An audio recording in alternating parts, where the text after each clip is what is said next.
Hi there, chaps and chapettes, Brush and Quill here, coming at you with day 16 of the Advent Calendar.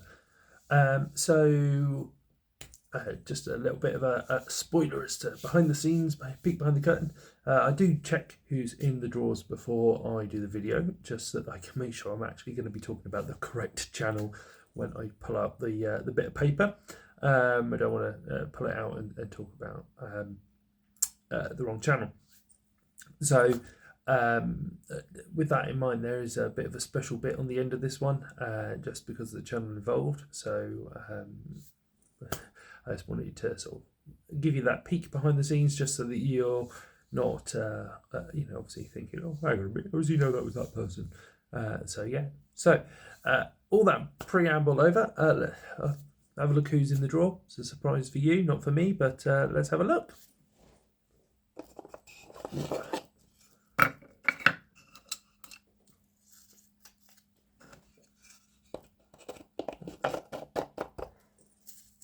Sorry, leaning on my knees, often use my mouth as an extra hand. Miniature Realms.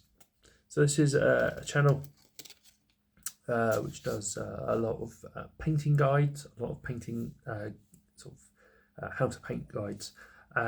It's a channel which I got into because he's been doing a lot of old school Warhammer Fantasy stuff, based upon his own excitement around the upcoming Old Worlds release. That's I think it's coming out next year now, with the Bretonnians and the Tomb Kings.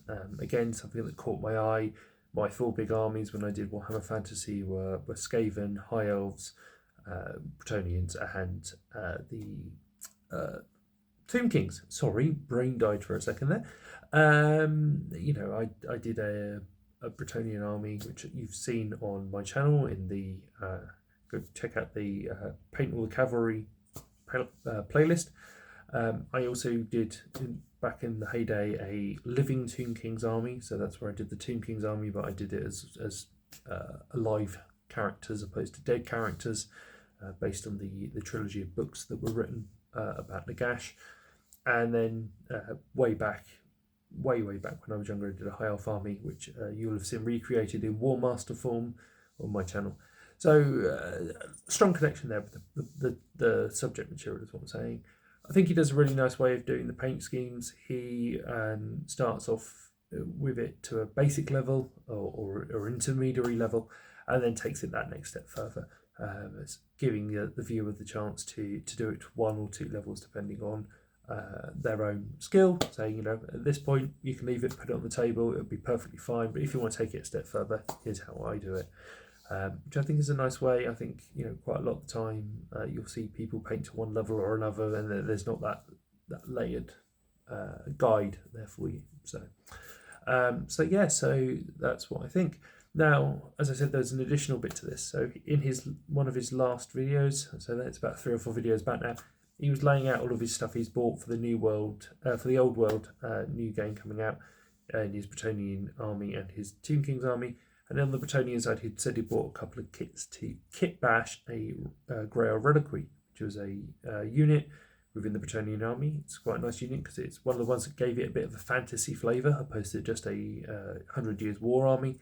And it's around a dead knight being taken into battle to spur on the soldiers. Then I said that I'd kitbash one of my own from different kits to the ones he's got, because the kits that he's got didn't exist when I did mine, and I said I'd show up on the channel. So this is it. Here we go.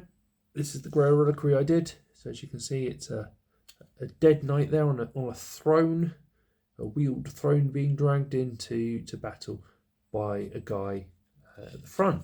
There is a guy missing. There's meant to be a guy here from the Trebuchet set that has an iron bar levering him over the rocks, because obviously this is a plastic dreadnought base. And the top of this guy's staff has snapped off. But this is my converted Grail Reliquary. So the light's not very good here, so let's just bring it up a bit closer. There we go. So yeah, so that's sculpted bits. There's about 10 different kits in there, and it's just designed to look fancy. So yeah, so that's that. see you tomorrow, guys, for day number 17. I'll try to get in before my marathon run, so you don't see me looking here half dead. But otherwise, I hope you guys are having a good weekend. I hope you guys are having a good Advent, and I'll see you tomorrow.